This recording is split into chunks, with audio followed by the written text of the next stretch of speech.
Year-end press conference, the president said this about ISIS. Watch. It is very difficult for us to detect lone wolf plots or plots involving a husband and wife in this case because despite the incredible vigilance and professionalism of all our law enforcement, homeland security, etc., it's not that different from us trying to detect the next mass shooter. You don't always see it. They're not always communicating publicly, and if you're not catching what they say publicly, then it becomes a challenge. With reaction, senior fellow with the London Center for Policy Research, Lieutenant Colonel Tony Shaffer, Fox News military analyst Colonel David Hunt, and General Bob Scales. Welcome all to you both. Colonel Shaffer, I want to start with you. Sure. The president is saying it's very difficult to detect these attacks and therefore to prevent them. That sounds almost like a preemptive excuse. Well, it's impossible to detect if you don't look where you're supposed to look, and that's what we have here. Tucker, let me be clear on this. This was a policy failure. These terrorists, and to include others in ISIS, are telegraphing all the time via social media, via their own unencoded communications, what their intentions are. This couple in San Bernardino left nothing in doubt about what the intentions are.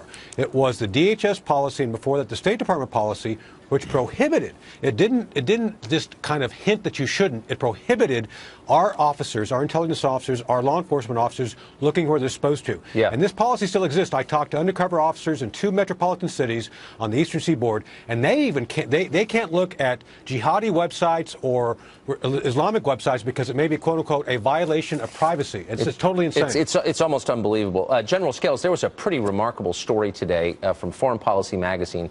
Did an interview with Chuck Hagel, Senator Hagel, the former Secretary of Defense. He's the 3rd Secretary of Defense in a row, Leon Panetta, Bob Gates before him, to complain about political interference from the White House while he was in that job. I'm quoting now. He said, meetings with the White House were, quote, not productive.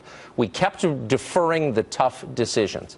You really get a sense that these guys at the White House have no idea what they're doing. And here we have another Secretary of Defense confirming that. That's 3 in a row, Tucker. Yeah, I've talked to several senior uniformed friends of mine in the Pentagon, and they all tell me the same thing.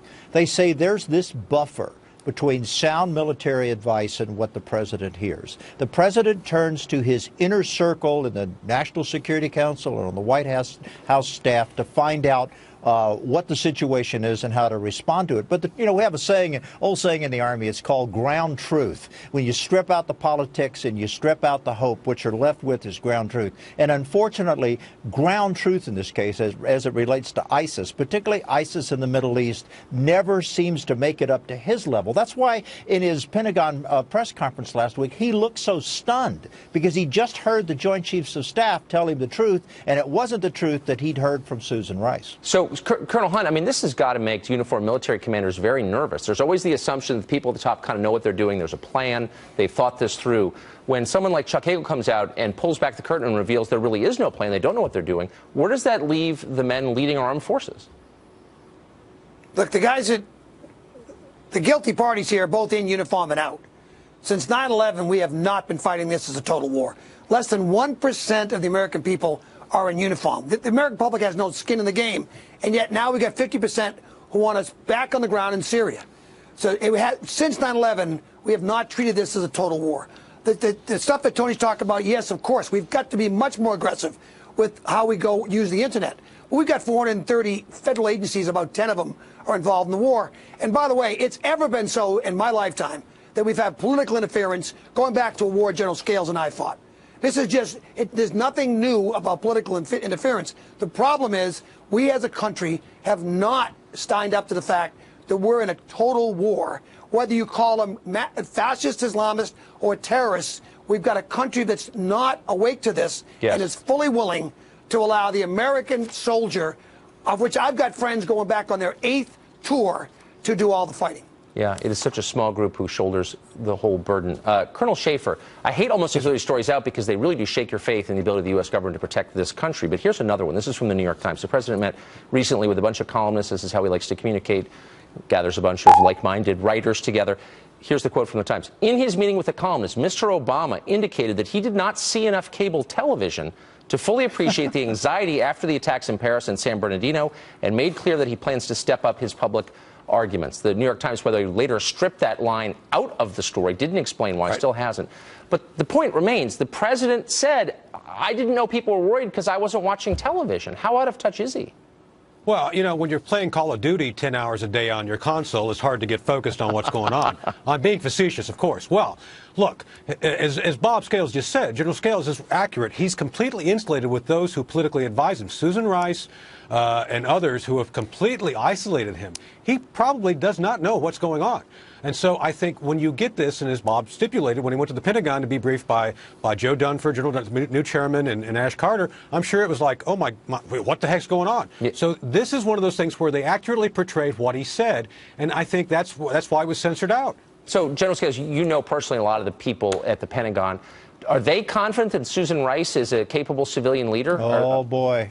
Let me tell you, a friend of mine, this is just last week, told me, you know, back in your day, you were afraid to speak in front of the media during Vietnam. In my day, we're afraid to speak around the water cooler because of all the political plants inside the Pentagon who keep their ear to the ground and almost in a, I don't know, almost like in a Stalin-esque atmosphere inside the Pentagon where you're expected to speak and to think according to a certain worldview. Well, not every person who wears a uniform adheres to that worldview. And so they're muzzled, their bosses are muzzled, their ability to send a paper up to the president with a plan B is never generated because the White House specifically said, gentlemen, if it's boots on the ground, a plan B, it won't happen. You're not even allowed to plan it. Can you believe that, Tucker? That is totally shocking. Colonel Hunt, the next president is going to inherit this military. How long will it take to get it up to strength sufficient to fight the war you described?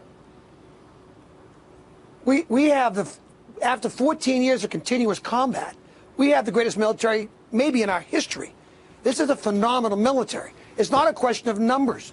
It's a question of not having rules of engagement. And I got to push back hard on General Scales. He just said Stalin in the same breath as the Pentagon. Stalin is the type regime. That's just inconceivable that he would just say that. Look, these uniformed officers have got an obligation. There's no question. But we've got the finest trained soldiers. I just mentioned 8 tours of guys going back on. Yeah. This is not about the military capability. It's about political will and a nation that is not participating in a total war, which is much more complicated than just killing terrorists. We've been doing that for 14 years, bombed Iraq for 23. Right. Tucker, killing them is not Gentlemen, the answer. I'm sorry. I wish we could continue. We can the commercial break, but we are out of time for this segment. Thanks all for joining us, all three of you.